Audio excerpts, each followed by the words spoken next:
Meski suram dan rapuh,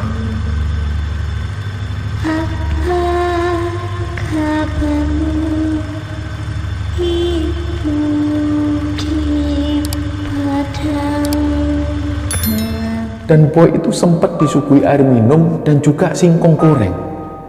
Dia sempat makan waktu itu, dan setelah merasakan kenyang, si bapak ini ngomong ke boy, "Ayo mas, tak terno muliai. Kamu saya antar pulang aja, tempatmu bukan di sini." Nggak lama kemudian boy diantar pulang ke rumahnya. Ketika sampai di desanya, ternyata rumahnya ini rame. Keluarganya boy ini sudah mau menggelar acara tahlilan, karena ternyata boy sudah 6 hari belum juga pulang, belum juga ditemukan. Jadi keluarganya sudah mengikhlaskan boy dan akan menggelar tahlilan. Kami akan menceritakan sebuah kisah yang terjadi atau dialami olehnya Mas Boy. Karena beliau ini minta namanya disamarkan, jadi kami akan menyebut dengan panggilan Mas Boy.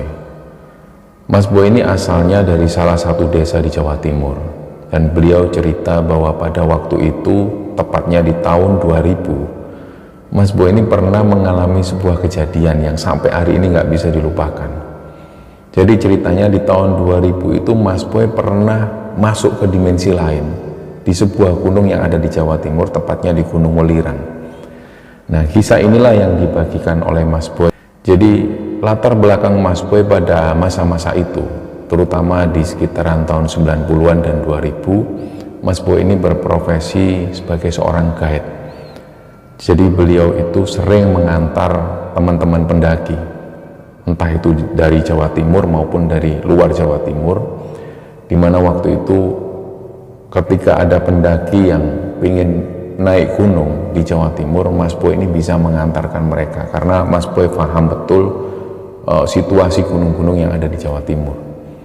Nah, pada waktu itu ceritanya di tahun 2000, ada teman-teman di desanya ini yang pengen naik ke Gunung Welirang. Karena waktu itu teman-teman desanya ini tahu bahwa Mas Boy sering naik gunung, dan apalagi beliau adalah seorang guide. Jadi teman-teman di desanya ini minta tolong ke Mas Boy. Nah, tentu waktu itu Mas Boy ini nggak memungut biaya sama sekali. Berangkatlah mereka menuju ke pos perizinan yang ada di Tretes. Jadi waktu itu mereka naik 2 motor, mereka berboncengan 4 orang termasuk Mas Boy.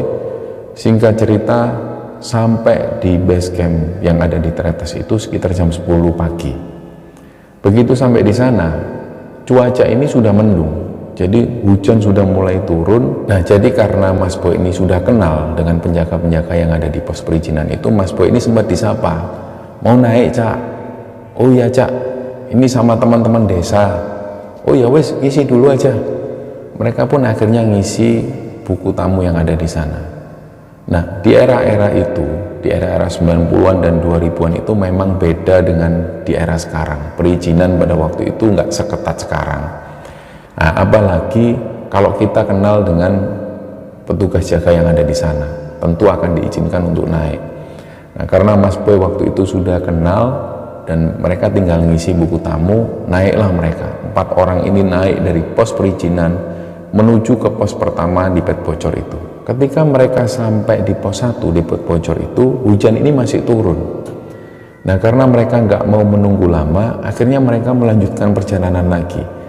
Ternyata pada saat mereka melanjutkan perjalanan itu, hujan ini semakin turun dengan derasnya.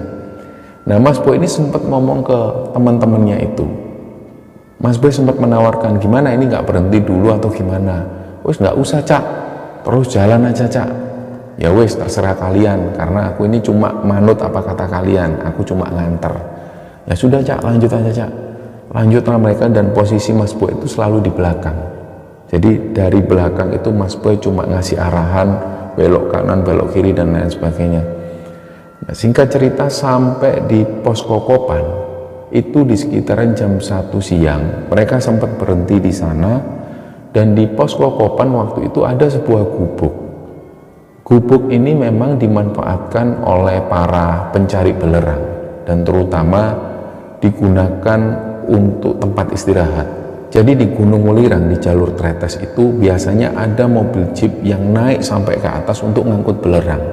Dan biasanya ketika mereka sampai di pos Kokopan, para pekerja-pekerja ini akan istirahat di gubuk tersebut. Nah, pada waktu itu karena gubuk ini kondisinya sepi, Mas Boy dan teman-teman sempat berteduh di sana, sempat bikin kopi dan bikin mie. Setelah mereka bikin mie dan bikin kopi, ternyata hujan gak juga reda. Nah, awalnya Mas Boy dan teman-teman ini memang tektok, jadi mereka sampai puncak dan langsung turun lagi. Tapi melihat kondisi cuaca waktu itu jelas nggak memungkinkan. Jadi inisiatif dari Mas Boy waktu itu sebagai tim leader dan juga sebagai guide, Mas Boy bilang ke teman-temannya, kita ngecamp aja di pos pondokan, nggak mungkin kalau kita tektok, apalagi waktunya juga sudah jam segini. Ya sudah Boy, terserah kamu aja Boy. Akhirnya setelah mereka bikin mie dan kopi di pos Kokopan itu, mereka melanjutkan perjalanan. Singkat cerita, sampai di pos pondokan itu hari sudah mulai gelap, sudah sekitar jam 7 malam. Mereka akhirnya mendirikan tenda di sana dan mulailah mereka ngobrol. Jadi kenangan yang diingat oleh Mas Boy, padahal kisah ini terjadi di tahun 2000. Ketika mereka sampai di pos pondokan, mereka merasakan kehangatan. Jadi Mas Boy masih merekam betul kejadian waktu itu. Mas Boy ini masih bisa ngobrol enak dengan teman-temannya. Nah, era ini sangat berbeda dengan era sekarang, di mana di era-era sekarang ini kondisi gunung itu sangat ramai. Dan banyak sekali pendaki-pendaki itu yang selalu membawa speaker aktif, dan ketika ada di gunung, mereka selalu menyalakan speaker aktif ini dengan kencang dan keras sehingga mengganggu pendaki-pendaki lain. Akhirnya suasana kehangatan dalam tenda ini nggak dirasakan lagi. Nah, inilah yang direkam oleh Mas Boy, yang dirasakan saat ini juga oleh Mas Boy, perbedaan pendakian di tahun-tahun 2000-an dan di masa-masa sekarang. Itulah yang diingat betul oleh Mas Boy. Jadi waktu itu Mas Boy menikmati betul. Mereka ngobrol asik di dalam tenda, mereka bercanda, dan gak kerasa sampai jam 1 dini hari. Dan waktu itu Mas Boy bilang ke teman-temannya, sudah yuk kita istirahat, besok pagi kita naik ke puncak. Nah, istirahatlah mereka. Di jam 8 pagi keesokan harinya itu mereka bangun bersiap-siap untuk naik ke puncak. Nah, waktu mereka ini mau berangkat, hujan turun lagi, tapi waktu itu gak seberapa deras. Nah, apakah itu firasat atau memang cuacanya lagi buruk? Jadi Mas Boy waktu itu nggak sempat memikirkan hal itu. Jadi mereka tetap berangkat dalam keadaan hujan yang seperti itu. Ketika mereka berjalan 1 jam lebih perjalanan itu, akhirnya mereka ini ketemu dengan satu orang bapak-bapak. Bapak-bapak ini baru turun dari atas, nggak tahu apakah beliau itu pencari belerang atau memang warga sekitar yang nyari burung di gunung. Waktu itu mereka nggak tahu dan Mas Boy juga nggak tahu. Bapak-bapak ini tiba-tiba berhenti dan langsung ngomong ke Mas Boy dan rombongan, Mas, sampean mau kemana? Mau ke puncak Pak. Kalau nanti sampai jam 10 hujan ini masih turun terus, mendingan nggak usah ke puncak Mas, turun aja Mas, bahaya. Oh iya Pak, terima kasih infonya Pak. Nah, Mas Boy ini sempat berpikir, karena bapak-bapak ini mungkin adalah warga di daerah sini, atau mungkin beliau ini adalah pencari belerang, jadi beliau sering sekali naik turun gunung, beliau tahu betul kondisi cuaca di gunung. Mas Boy itu memikirkan betul kata-kata dari bapak-bapak ini. Jadi ketika mereka berjalan, dan singkat cerita sekitar jam 10 pagi mereka belum sampai ke puncak, tapi hujan ini masih turun. Jadi Mas Boy memikirkan betul kata-kata dari bapak-bapak ini. Ini gimana ya, jalan lagi atau enggak? Nah, waktu itu teman-temannya Mas Boy ini nggak bisa ngambil keputusan, karena beberapa dari mereka itu juga pertama kali naik gunung, jadi mereka bingung. Akhirnya dalam keraguan itu, tiba-tiba datang rombongan pendaki dari bawah menuju ke atas, dan Mas Boy ini sempat nyapa, mau kemana Mas? Mau muncak Mas. Nah, jalur menuju ke puncak Welirang ini cuma satu. Rombongan ini ada sekitar 4 orang.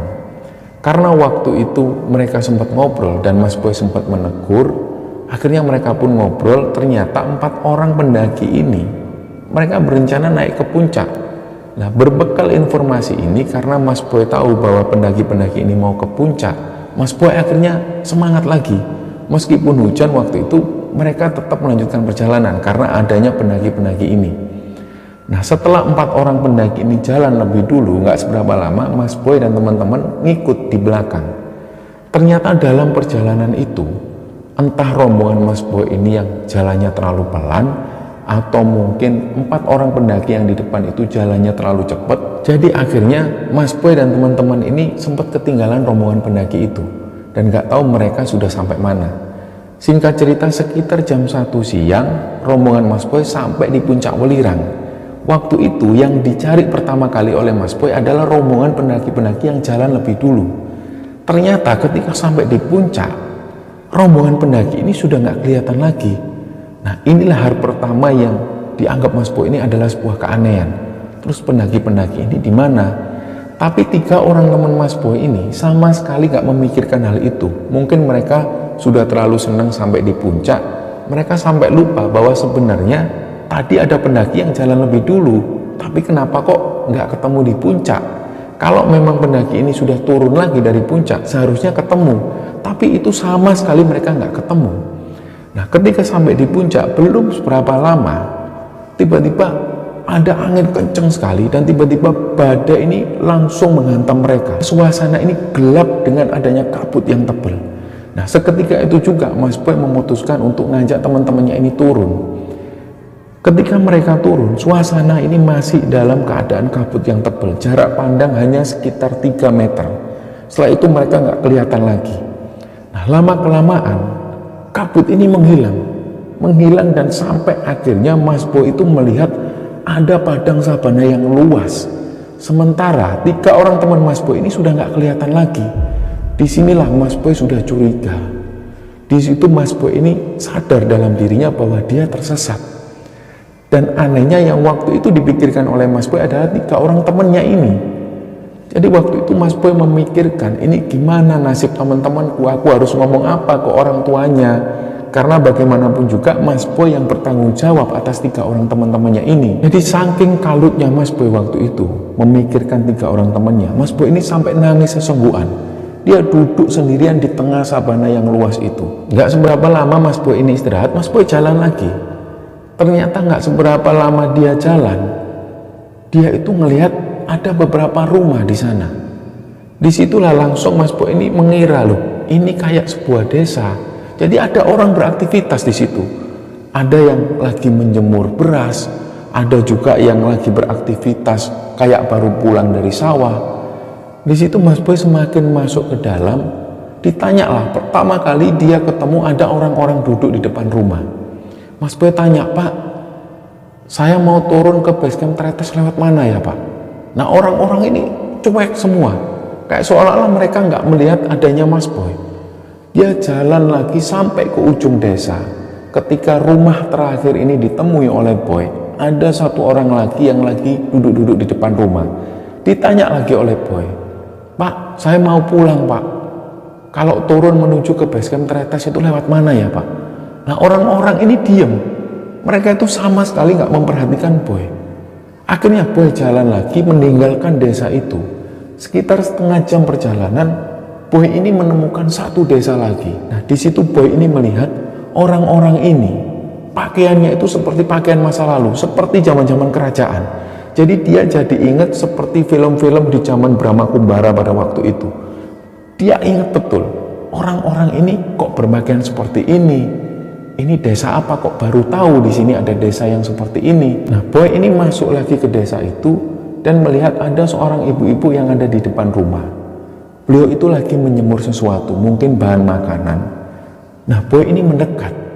Dia tanya ke ibu-ibu ini persis di hadapan si ibu-ibu tersebut. "Bu, saya mau pulang, Bu. Kalau mau ke Tretes itu lewat mana ya, Bu? Saya ini nyasar kayaknya."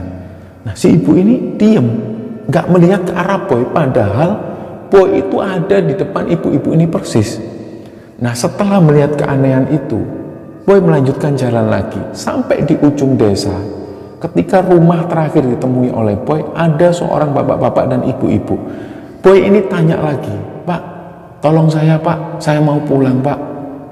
Kalau mau ke Tretes lewat mana ya, Pak? Jalan yang paling cepat mana? Pak, tolong saya, Pak." Terus dia tanya seperti itu, dan ternyata bapak-bapak dan ibu-ibu ini diam, sama sekali nggak melihat ke arah Boy. Disitulah akhirnya Boy keluar dari desa ini, menjauh lagi. Dan setelah Boy meninggalkan desa ini, Boy menemukan desa lagi. Jadi total ada sekitar 4 desa yang ditemui oleh Boy. Dan umumnya penduduk-penduduk yang ada di sana itu pakaiannya seperti pakaian masa lalu, seperti pakaian-pakaian zaman kerajaan. Nah, setelah desa keempat ditemui oleh Boy, Boy ini menjauh lagi. Dia melihat ada sabana lagi yang luas, dan di sana cuacanya itu terang, siang hari panas sekali. Dia sampai di sebuah lokasi. Lokasi ini adalah lokasi pemakaman. Nah, anehnya waktu itu setiap kuburan-kuburan yang dilihat oleh Boy ini, di atasnya itu ada helm tentara. Dia ngelihat dari kejauhan ada seorang bapak-bapak yang berdiri. Nggak tahu beliau itu mungkin dari ladang atau apa. Boy teriak-teriak, "Woi pak, woi pak, tolong pak, tolong pak." Tapi bapak-bapak ini sama sekali nggak melihat ke arah Boy. Dan Boy ini terus berteriak-teriak ke arah bapak-bapak tersebut. Tapi bapak-bapak ini seolah cuek. Beliau jalan terus sampai kemudian Boy ini ngelepas bajunya. Dia bakar bajunya itu dan dilemparkan ke atas. Harapannya supaya bapak-bapak ini noleh ke arah Boy. Dan ternyata benar. Setelah Boy ini bakar kaosnya itu, si bapak-bapak ini noleh dan langsung menghampiri Boy. Begitu si bapak-bapak ini sampai, si bapak ini tanya ke Boy, "Sampean mau kemana mas?" "Saya ini mau pulang pak, saya tersesat pak." "Wes ayo ke rumah saya dulu aja."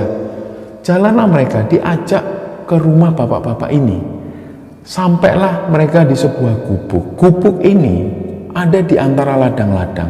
Gak tahu waktu itu Boy ada di mana. Bapak ini nyuruh Boy untuk masuk lebih dulu, dan Boy itu sempat disuguhi air minum dan juga singkong goreng. Dia sempat makan waktu itu, dan setelah merasakan kenyang, si bapak ini ngomong ke Boy, "Ayo mas, tak terno muliai. Kamu saya antar pulang aja. Tempatmu bukan di sini. Ayo saya antar pulang." Boy diajak jalan. Gak seberapa lama Boy ini jalan, sampailah Boy ini tiba-tiba keluar dari hutan dan langsung sampai di pos pendakian. Boy ini kaget. Loh kok ternyata sudah sampai di pos perizinan. Dan waktu itu yang membuat Boy ini juga heran. Ternyata di pos perizinan ini sudah banyak sekali orang. Ada juga tim SAR yang ada di sana. Nah, para petugas ini juga tanya ke Boy, "Kok niki tekon diae, kamu ini dari mana?" "Loh aku ini sempat nyasar pak." "Wes ayo sini duduk dulu." Nah, si bapak yang mengantarkan Boy waktu itu masih kelihatan. Boy ini masih bisa ngelihat bapak-bapak yang ngantar Boy ini ngobrol dengan orang-orang yang ada di sana. Jadi Boy sama sekali gak curiga. Boy berpikir bahwa bapak-bapak yang mengantar Boy ini memang orang, memang manusia. Dan setelah Boy ini ngobrol-ngobrol, barulah petugas jaga ini cerita. Nah, ceritanya waktu itu 3 orang temannya Boy ini tiba-tiba langsung datang ke pos perizinan. Dan mereka ini sempat tanya, "Loh, Boy mana?" Karena petugas jaga ini kenal dengan Boy. Nah, 3 orang teman Boy ini juga bingung mau jawab. Akhirnya mereka cerita apa adanya. Nah, ceritalah mereka bahwa ketika mereka ini naik bersama Boy di puncak Welirang, kabut ini datang. Tiba-tiba kabut itu tebel. Nah, 3 orang teman Boy ini ngikuti jalan. Mereka turun dan sampai di pondokan. Ditunggulah kedatangan Boy. Ternyata sampai malam hari, Boy belum juga sampai di tenda. Akhirnya 3 orang temannya Boy ini pagi harinya memutuskan untuk turun. Karena 3 orang teman Boy ini mengira Boy ini sudah turun lebih dulu. Nah, ketika sampai di pos perizinan, ternyata Boy belum pulang. Boy belum sampai di pos perizinan. Akhirnya petugas jaga ini juga bingung. Nah, terus Boy ini kemana? Nah, ketika mereka juga kebingungan, akhirnya petugas jaga memutuskan untuk melakukan pencarian terhadap si Boy. Semua orang dikerahkan naik ke atas, termasuk warga yang ada di sana. Mereka naik mencari keberadaan Boy. Nah, setelah ngobrol seperti itu, gak lama kemudian Boy diantar pulang ke rumahnya. Ketika sampai di desanya, ternyata rumahnya ini ramai. Keluarganya Boy ini sudah mau menggelar acara tahlilan. Karena ternyata Boy sudah 6 hari belum juga pulang, belum juga ditemukan. Jadi keluarganya sudah mengikhlaskan Boy dan akan menggelar tahlilan. Di situ 3 orang temannya Boy ini juga heran dengan kehadiran Boy waktu itu.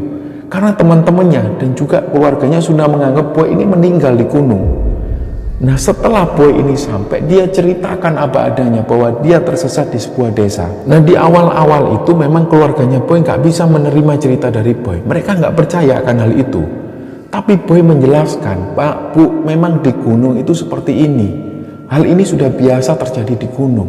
Boy juga cerita bahwa ketika ada di desa tersebut, dia merasa hanya 1 hari. Tapi ternyata Boy sudah dinyatakan hilang sekitar 6 harian.